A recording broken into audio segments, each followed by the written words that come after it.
Traditional jeepneys are back on the streets but under strict government mandate to comply with health protocols and other conditions for their return. Can or will jeepney drivers and operators comply with the conditions? Will government continue to push the jeepney modernization program heading to the new normal?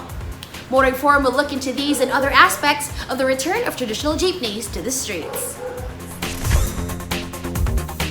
The Interagency Task Force on Emerging Infectious Diseases has finally allowed traditional jeepneys to resume operations in Metro Manila after more than 3 months under Enhanced Community Quarantine or ECQ. Traditional jeepneys were among the last of various public transport modes to be allowed to resume operations in the metro as the IATF began to ease restrictions and gradually restart the economy. First putting the metro under Modified Enhanced Community Quarantine or MECQ, then General Community Quarantine or GCQ. First, trains and augmentation buses. Buses to catch the overflow of passengers from the MRT, point-to-point buses, taxis and TNVs or Transport Network Vehicle Service Units. Shuttles and tricycles were allowed. All mandated to operate under reduced capacity to comply with physical distancing and other protocols meant to stop the spread of COVID-19. Then it was the turn of public utility buses, UV Express shuttles, and the so-called modern jeepneys to be allowed back into operation. The IATF and transport authorities explained the rationale behind the implementation of phased resumption of public transport modes. They said priority was given to transport modes with larger capacities like rail systems and buses, and those that could easily comply with physical distancing and other mandated protocols against the spread of COVID-19 infections. Meanwhile, transport authorities continued to assure any who would listen that traditional jeepneys would be called on to serve commuters in routes where there was clear lack of public transport modes to meet the rising demand. As this was happening, drivers of traditional jeepneys were seen on the streets begging for help and food. Their leaders also pressed authorities to allow traditional jeepneys back into operation, criticizing their transport policies during the pandemic as heartless and anti-poor.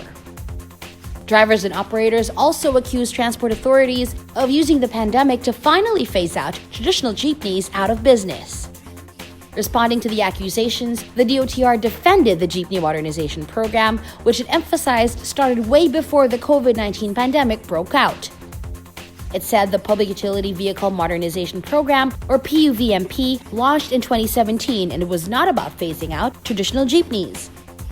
The PUVMP aimed to transform the entire public land transport system into one that is safe, efficient, and environmentally friendly, the DOTR said. It pointed out that the PUVMP was also motivated by the need to comply with environmental laws and regulations on vehicle emissions. The modernization program gave jeepney operators and drivers 3 years to form cooperatives to avail themselves of incentives and other government financial programs to replace old and dilapidated jeepneys, it added. The DOTR said that the program encouraged the acquisition of so-called modern jeepneys that meet new standards for safety and other requirements set by government for various classes of public utility vehicles. Government also wanted to get rid of the boundary system to be replaced by a system where drivers worked on fixed, regular hours and were paid a salary like other workers and make them become eligible for benefits like SSS and PhilHealth, the DOTR said. In finally moving to allow traditional jeepneys to resume operations on identified routes, the DOTR said it would ensure only roadworthy units are allowed back on the streets. It was left to the LTFRB to issue the guidelines for the return of traditional jeepneys under GCQ in Metro Manila. The guidelines said only jeepneys registered with the LTO as roadworthy and with valid personal passenger insurance policy would be allowed to ply routes under GCQ.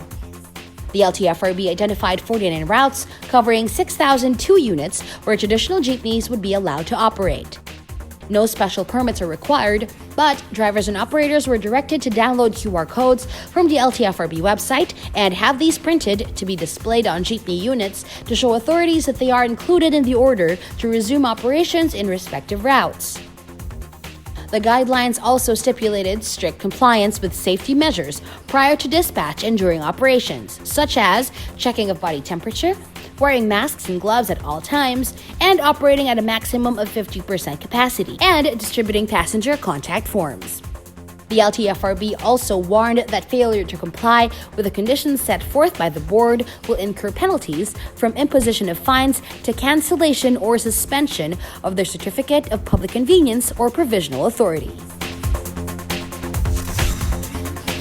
Some say that how operators and drivers of traditional jeepneys operate and provide transport to commuters under community quarantine protocols will help determine their fate.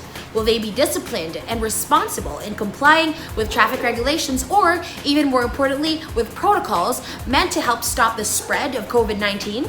Will or can transport authorities find a way to make jeepneys with the iconic design adapt to the new standards for design and function recommended for mandated for classes of PUV categories? The answers to these questions will certainly continue to fan the debate on whether the traditional jeepney will have a relevant role in the future of mass transport.